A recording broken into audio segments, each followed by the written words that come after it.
मित्रों नमस्कार।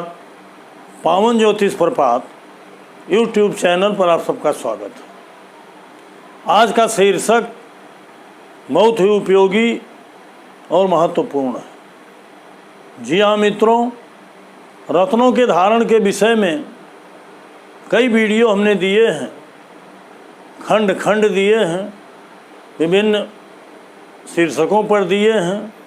आज का वीडियो बहुत ही तात्विक और प्रासंगिक है। वीडियो का शीर्षक है सुख समृद्धि विजय आरोग्य ऐश्वर्य के लिए चमत्कारी रत्न धारण। Wearing miraculous gems for happiness prosperity victory health and wealth. जी हाँ मित्रों, सुख समृद्धि विजय आरोग्य ऐश्वर्य के लिए कौन सा चमत्कारी रत्न धारण किया जाए कि सब में वृद्धि करे, सब में सफलता दे, सबको स्वस्थ रखे। इसके लिए आज एक जातक हैं जो पुष्पेंद्र शर्मा जी हैं, वो मेरे मित्रों में हैं। उनकी कुंडली हमने देखा, उनसे परामर्श भी लिया, तो उन्होंने कहा गुरुजी डालिए, वीडियो बनाइए। तो एकदम एक्चुअल कुंडली है, सही है। और आप सभी जानते हैं कि रत्न धारण के लिए पुराने समय से ही अनेकों धारणाएं हैं, लेकिन रत्न धारण के विषय में जो सूत्र और नियम मैंने स्वतः दिए हैं, ये मेरा स्वतः का सूत्रपात है, वो बहुत ही प्रासंगिक है। सैकड़ों कुंडलियों पर सैकड़ों जातकों के साथ मैंने इसका प्रयोग किया है। यद्यपि इसके पूर्व भी पुरानी भ्रांतियों में पढ़ के मैंने बहुत से प्रयोग और परीक्षण किए। तो आज मैं उसी सूत्र को आपको बता रहा हूँ जो सर्वथा जिसको अपना करके आप चमत्कारी रत्न धारण करके लाभ प्राप्त कर सकते हैं। आगे बढ़ने से पहले आपसे अनुरोध है कि अगर मेरे चैनल को अब तक सब्सक्राइब नहीं किए हैं तो नीचे का लाल बटन दबाकर सब्सक्राइब कर लीजिए। वीडियो को अंत तक पूरा देखिए ताकि पूरी जानकारी आपको मिले। अधिकतम मित्रों को शेयर करिए, वीडियो पसंद आवे तो लाइक ज़रूर करिए। तो मित्रों, सब्सक्राइब करने के बाद जो बेल आइकन आती है उसे ज़रूर पुश कर दीजिए और ऑल के बटन पर क्लिक कर दीजिए ताकि प्रत्येक वीडियो का नोटिफिकेशन आप तक पहुंचे। आइए आज हम उसी कुंडली पर चर्चा करते हैं जिसकी चर्चा हमने अभी किया है। बहुत ही प्रासंगिक नियम है, उसी नियम के आलोक में इस कुंडली की व्याख्या मैं कर रहा हूँ। देखिए, इसके पहले मैं और आपको कुछ बताना चाहता हूँ कि दशा जो होती है हर जातक की, वही मेनली प्रभाव डालती है। इसके अन्यत्र विभिन्न तरीकों से बताए गए रत्न संयोगतः सही हो सकते हैं, लेकिन सूत्रतः कामयाब नहीं होते। तात्विक दृष्टि से, प्रासंगिक दृष्टि से मेरा बताया गया नियम बहुत ही सुसंगत है, क्योंकि जिस ग्रह की दशा होती है उसी का प्रभाव उतने दिन तक रहता है। दशानाथ अगर हमारे सुख समृद्धि विजय आरोग्य ऐश्वर्य के लिए पॉजिटिव नहीं है तो दशानाथ से संबंधित कोई भी ग्रह, संबंध का मतलब हमने बार बार बताया है कि दशानाथ के राशि में, नक्षत्र में, दृष्टि में, युति में या उप नक्षत्र या उप नक्षत्र में कोई ग्रह अगर है और वो सही है, उसमें सारे गुण हैं, तो उसी का रत्न आप धारण कराएंगे तो निश्चित लाभ होगा। उसी नियम के आलोक में मैं आज कुंडली का विश्लेषण कर रहा हूँ। देखिए, ये जातक हैं Pushpendra Sharma ji. Date of birth है 8 मार्च 1985 और टाइम ऑफ बर्थ है 3:45 AM।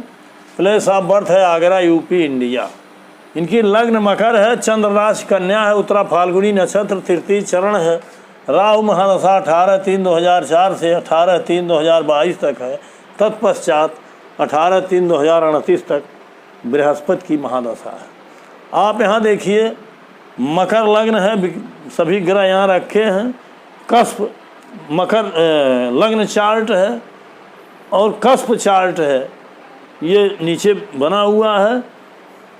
इस पर बार बार हमने वीडियो दिया है। इसको जो हमारे ज्योतिष के छात्र हैं, विद्यार्थी हैं, अभ्यासक हैं, रुचि रखने वाले जिज्ञासु दर्शक मित्र हैं, सभी विशेष तौर पर जानते हैं, बराबर हमसे हमारे साथ कमेंट में संवाद में जुड़े हुए हैं। और भी जो भी लोग देखेंगे उनको सबको निश्चित रूप से लाभ मिलेगा। तो आइए हम मेन टॉपिक पर चलते हैं। देखिए, जातक पर राहु की दशा चल रही है 18/3/2004 से। जैसा कि हमने बताया है कि दशानाथ ही मुख्य रूप से प्रभावी होता है। तो 18/3/2004 से है, अभी ये 18 मार्च 2022 तक है। मतलब 5-6 महीने बाद मार्च 22 में राहु की दशा खत्म हो जाएगी। उसके बाद बृहस्पति की दशा आएगी। मेनली हमको राहु और बृहस्पति के सिग्निफिकेटर्स पर ध्यान देना है। और राहु देखिए, हमने केपी स्पष्ट ग्रह भी दिया है जहाँ आवश्यक हुआ है। राहु के बारे में, बृहस्पति के बारे में, मंगल के बारे में हमने स्पष्ट ग्रह दिया है। और इसको हमने राशि नक्षत्र उप नक्षत्र को भी दर्शाया है। राहु के अंशों को भी दिखाया, राशि को भी दिखाया, बृहस्पति का भी दिखाया, मंगल, क्योंकि उसकी आवश्यकता इस टॉपिक में है। कुंडली का सारा गणित यहाँ रख देना संभव नहीं है। इस नाते जो आवश्यक स्टेप है उसको हमने यहाँ दिखाया। आप यहाँ देखिए कि राहु जिसकी दशा चल रही है उसमें 4-4-11 अर्थात 4-4-11 स्वयं के द्वारा आया है। राहु बैठा है सूर्य के नक्षत्र में, जिसमें 2-8 आया हुआ है, अर्थात 4-4-11 2-8 है। उसके सब लॉर्ड में भी 8 आया हुआ है, 2 बार आया हुआ है। तो राहु में 8वां भाव है, यद्यप कि 4-11 है, लेकिन 8वां उसमें भी है, उसके सब लॉर्ड में भी है। और राहु पर मेनली प्रभाव, राहु देखिए बैठा हुआ है, राहु और मंगल। जब युति दृष्टि देखी जाएगी तो वह लग्न कुंडली से ही देखी जाएगी, फल कहा जाएगा भाव कुंडली। राहु और मंगल एक साथ बैठे हैं, लेकिन मंगल को हमने इसलिए यहाँ रखा कि मंगल एक अंश पर है और राहु 28 अंश पर है, कोई युति नहीं है। लेकिन राहु मंगल चूंकि एक ही राशि में है, मेष राशि में ही है, तो राहु की राशि मेष और वृश्चिक दोनों होगी, अर्थात राशि के नाते मंगल की युति है, मंगल से संबंधित है। लेकिन अब मंगल को आप और राहु पर किसी ग्रह की दृष्टि नहीं है। देखिए, बृहस्पति से भी दृष्टि नहीं है, शनिश्चर की भी दृष्टि नहीं है, मंगल तो साथ ही में है, अन्य ग्रहों की दृष्टि नहीं है। तो मंगल का प्रभाव युति के नाते है, लेकिन नक्षत्र जो है वो मेन होता है, दृष्टि युति नक्षत्र। तो नक्षत्र तो सूर्य का है, राहु का। सूर्य में देखिए 2-8 1-3-12 आया हुआ है, 8-12 भी आया हुआ है। इसके सब लॉर्ड शनिश्चर में 2-10 आए हैं, अर्थात सुख दुख, सफलता असफलता दोनों साथ जुड़ी हुई है। मंगल को आप देखिए 3-4-11 10-5-10 10 आया है। मंगल में क्वालिटी ठीक है, लेकिन केतु के नक्षत्र में होने से केतु के सिग्निफिकेटर्स को देखना पड़ेगा। जो कहीं न कहीं केतु और राहु के नक्षत्र में बैठे हुए ग्रह ये मैग्नेटिक प्रभाव रखते हैं, आदमी के साथ सफलता असफलता का बराबर निरंतर चलता रहता है, स्थिति चलती रहती है सफलता से। इस नाते हमको एक चमत्कारी रत्न ऐसा ढूंढना है। अब हमको बताना है पहले फल। राहु को तो हमने उन्हें बताया कि औसत दर्जे का फल है। राहु में विभिन्न कारणों से 4, 11, 2 भी है, उसके सबलाड में भी 2 है, और मंगल का प्रभाव लिया जाए तो 4, 11 इसमें भी है, 10, 5, 10 है। सूर्य का लिया जाए थोड़ा न्यून है, लेकिन राहु का अप डाउन चल रहा है, कभी अच्छा कभी बुरा, क्योंकि राहु एक छाया ग्रह है। स्वाभाविक रूप से छाया ग्रह आदमी के मन मस्तिष्क विल पावर पर हमला करते हैं। इस नाते आदमी मानसिक रूप से कमज़ोर हो जाता है, अर्थात टेंशन में हो जाता है, डिप्रेशन में हो जाता है, एंग्जाइटी, भय, भ्रम, आशंका, निगेटिविटी ये सब घर कर जाती है।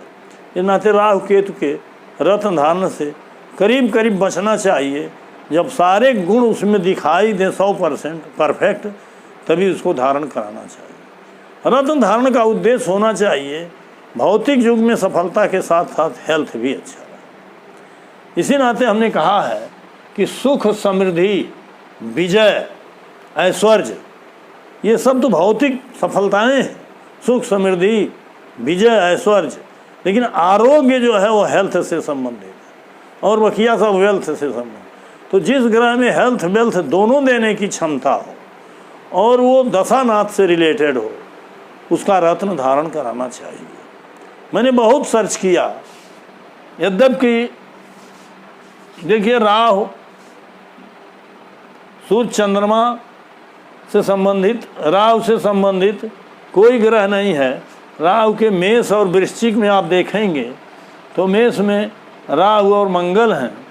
मंगल का रत्न अगर धारण करावे तो केतु के नक्षत्र में है। सूर्य का राहु से संबंध है, राहु पर सूर्य की दृष्टि है, मतलब राहु के राशि नक्षत्र, तो राहु का राशि के साथ हो गया। राहु के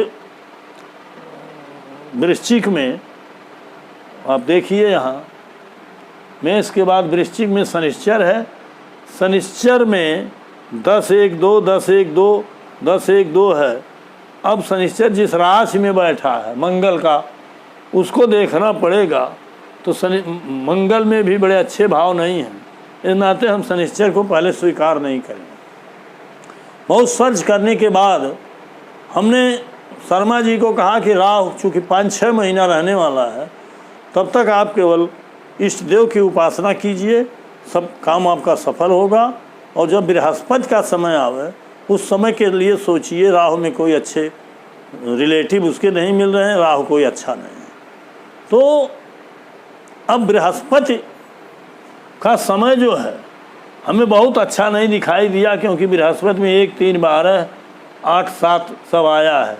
इसके सब लार्ड में भी 8 आया हुआ। इस तरह से जब 8वां भाव आता है तो बहुत पॉजिटिव नहीं कहा जाता। इस तरह राहु की दशा तो अच्छी चल ही रही है, लेकिन बृहस्पति की दशा बहुत सफलता दे देगी इसकी उम्मीद नहीं है। इस नाते हमने बृहस्पति से रिलेटेड ग्रह को देखना शुरू किया।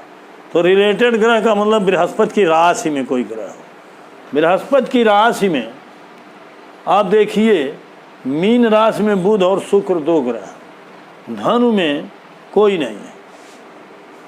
तो पूरे ग्रहों में हमने दृष्टि दौड़ाया, बुध से अच्छी स्थिति किसी की नहीं है। किसी में 6, 10, 11 नहीं आया है, 1, 5 नहीं आया है कंबाइंड रूप से। किसी ग्रह में 2, 6, 10, 11 नहीं आया है, आया भी है तो बहुत कम आया है, उसके सबलार्ड में नहीं आया है। 1, 5 की भी स्थिति कमज़ोर है। बुध हमको सबसे अच्छा लगा, क्योंकि हम विस्तार में जाएंगे, वीडियो बहुत लंबा हो जाएगा। आप बुध को देखिए, बृहस्पति से रिलेटेड है। आने वाली समय जो मार्च 22 के बाद होगा, बृहस्पति के पीरियड में बुध का रत्न इनके लिए चमत्कारी सिद्ध होगा। इसको धारण करने से जो बृहस्पति की दशा के कुप्रभाव हैं उसका भी समन करने की वो क्षमता रखेगा। और जो 8वें के नाते इनको कष्ट और असफलता, परेशानी, बदनामी का समय बता रहा है, उसमें न्यूनता आएगी और इनका जीवन सुख, समृद्धि, आरोग्य, ऐश्वर्य से भरेगा। बुध में देखिए, बुध में 2, 6, 9, 10, 1, 3 आया है, मतलब 2, 6, 10 ये भौतिक समृद्धि के लिए है, सुख, समृद्धि, विजय, ऐश्वर्य के लिए है। और 1 स्थान भी आया हुआ है, जो स्वास्थ्य के लिए बढ़िया है। और इसका जब हम देखते हैं सबलाड को मिलाते हैं, सबलाड को मैच करना चाहिए तभी सपोर्टिंग होता है, नहीं सबलाड निगेटिविटी बता रहा है तो ग्रह जो दशानाथ हो कितना भी बढ़िया बतावे सही फल नहीं मिलेगा। सबलाड में आप सीधे आंख से देखिए केतु के तो व्यापक फल हो, सबलाड में 10, 5, 10 और उसके नक्षत्र में 1, 3, 12 आया, अर्थात 1 और 5 स्वास्थ्य के लिए उसमें भी आया है और इसमें भी 1 आया है, अर्थात 1, 5, 11 जो स्वास्थ्य के लिए अच्छे जगह होते हैं ये दोनों भाव हेल्थ के लिए आए हैं। और वेल्थ के लिए 2, 6, 10, 11 में से 10 चूँकि उसके सबलाड केतु में आया हुआ है तो 2, 6, 10 का कम्बिनेशन 10वें को मिला के एक सहायक भाव के तौर पर, एक कम्बिनेशन के तौर पर इसका मतलब माना जाएगा कि सुख समृद्धि विजय ऐश्वर्य के लिए बुध जो है पर्याप्त है और उसका सबलाड उसको 10वें भाव के नाते सपोर्ट कर रहा है। तो इस तरह से हमने बुध के रत्न को रिकमेंड किया जो दशानाथ तो नहीं होगा, लेकिन बृहस्पति जो दशानाथ होगा 22 के बाद उससे रिलेटेड होगा। तो यही नियम है। यद्यपि इस जातक का जन्म मकर में हुआ है, साधारणतया लोग लग्न देख के बता देंगे कि नवम का स्वामी है, ऐसा नहीं है मित्रों। हमने वो चीज़ नहीं बताया, हमने केपी सिस्टम के सिग्निफिकेटर के आधार पर बताया है जो सटीक हैं और फल देने में सक्षम हैं। वो कोई भी लग्न हो, कोई भी 1, 5, 9 में भाव हो, राशि हो या कोई ग्रह हो, इसका मतलब नहीं है उस ग्रह में वो बल होना चाहिए सिग्निफिकेटर के माध्यम से जो कार्य की जिम्मेदारी उसको सौंपी गई है। तो इस तरह से चमत्कारी रत्न अगर किसी को मिल गया तो निश्चित रूप से उसका बुरा समय भी रुक जाएगा और अच्छे में परिवर्तित हो जाएगा। लेकिन बहुत से ऐसे जातक भी मिलते हैं कि दशानाथ है, उसके अनुसार उसके रिलेशन में कोई रत्न मिलता ही नहीं है, बढ़िया कोई ग्रह मिलता ही नहीं है। इस नाते उनके नसीब या भाग्य या प्रारब्ध का दोष कहा जाएगा, फल कहा जाएगा, उसमें उनका कोई दोष नहीं, उसे तो भोगना ही भोगना पड़ेगा। क्योंकि कोई बीमारी असाध्य हो जाएगी तो उसका निदान आप लाख दवा करिए नहीं होगा, लेकिन अगर साध्य है किसी उपचार से ठीक होने लायक है तो वो भाग्यशाली व्यक्ति होगा क्योंकि उसके बीमारी की दवा है। इसी तरह से वही भाग्यशाली व्यक्ति होगा कि दशा खराब होते हुए भी जिसमें कोई ऐसा ग्रह है जो दशानाथ से रिलेटेड है, उसमें अच्छे गुण हैं, तो उस ग्रह का रत्न धारण करने से आदमी को तत्विषयक शुभ फल प्राप्त होंगे। यही मेरे वीडियो का आशय था। आशा है आप लोगों के वीडियो बहुत ही पसंद आया होगा और वीडियो लंबा न हो, बहुत लंबा हो रहा है। मैं अपनी बात को समाप्त करता हूँ। पुनः अगले टॉपिक में एक कोई नया टॉपिक लेकर के अगले वीडियो में प्रस्तुत होऊंगा। तब तक के लिए धन्यवाद, हार्दिक शुभकामनाएं आप सबको। पुनः नमस्कार।